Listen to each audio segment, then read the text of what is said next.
Vlog, napapansin mo ba ang sasakyan mo na parang kinukulang ng hangin? Okay, kailangan i-check siya dito sa air filter, okay? Saan ba ang location ng air filter ng Toyota Vios? Okay, andito po yan. Ito yon.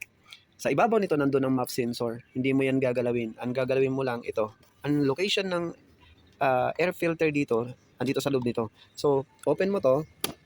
Ganon din yung kabila. Pak. Ayan, maangat mo na to. Boom. Yan. Shortcut lang.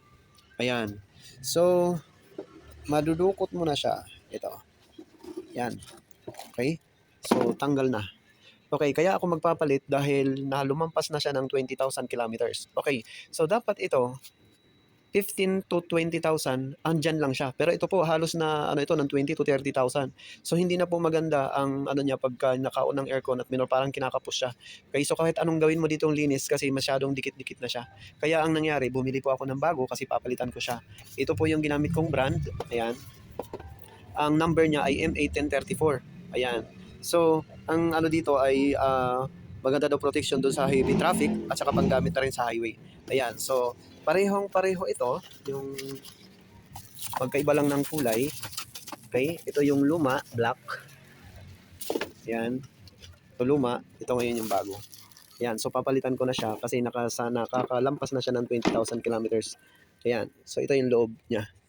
Ayan. So, malinis naman ang loob. Ito lang talaga ang marumi. Okay. So, ito naman, pinapagpagan ko siya. Pag long drive ako, long distance, pinapagpagan ko din.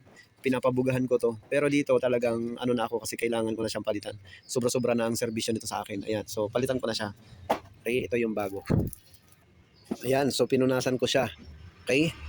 Pinunasan ko siya kasi bago ko siya lagyan ng bago. Okay. So, ito na yung bago. Ayan. Open lang natin ito. Ayan. Dumadaos-dos lang yan pababa. Ayan. Ayan na siya. Yun. So, saktong-sakto lang. Ayan siya. Okay? Then, ito, kailangan nakalock ito dito. Yan. Diyan. Kasi dito, ibababa mo lang ng ganyan. Tapos, ito yung clip. Okay? Ito yung clip. Dalawa yung clip niya. Yan. Okay na siya. Okay? So, dito matatagpuan sa ilalim nito yung air filter ng Toyota Vios. Okay, kailangan po kasi ito palitan. Dahil pag hindi pinalitan ito, yung dumi papasok dito sa map sensor.